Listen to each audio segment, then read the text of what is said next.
Due to the declaration of the dismissal of Queen Elizabeth from being head of Barbados, many of the island's residents have decided that they want to replace Queen Elizabeth with the famous singer Rihanna that was born on the island. Probably you don't personally know Rihanna, but she's at the top league, so to speak.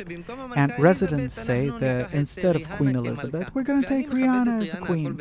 I respect Rihanna and everything's fine, but we're not even talking about her. We see a phenomenon where many celebrities all around the world become leaders.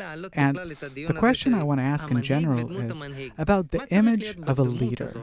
What should leaders of many people be made of?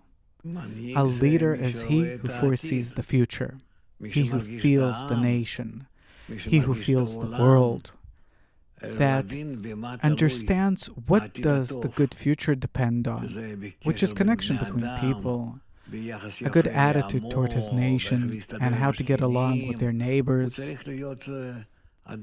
has to be a very broad-hearted person. What do you mean by broad-hearted? How would you define that? That he's willing to love everyone. That he doesn't build the success of his country at the expense of other nations. He doesn't build their well-being on the ruins of other countries. Yeah.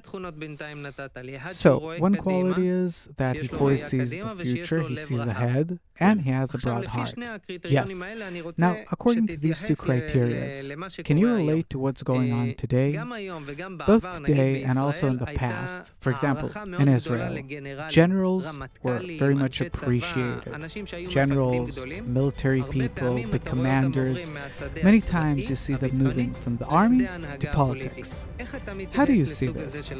Do generals have an inclination to correctly lead the nation? An inclination, yes, but not the ability. Why? What's missing? Because the public isn't a platoon, and it's not an army. A nation is a nation. It's something completely different. A general that his entire life worked according to orders. Either he was given orders or he gave them to others. He can't work with the public, all the more with our nation. Okay, so let's ask about rich business people. In many countries, we see Bloomberg in the United States, Berlusconi in Italy, also here in Israel. Sometimes big rich business people move to politics. What do you think about rich people as leaders? It's better than generals, but it's not enough. What's missing? They want to buy everything with money. They only see dollars in their eyes, and therefore it's not enough. What about scientists?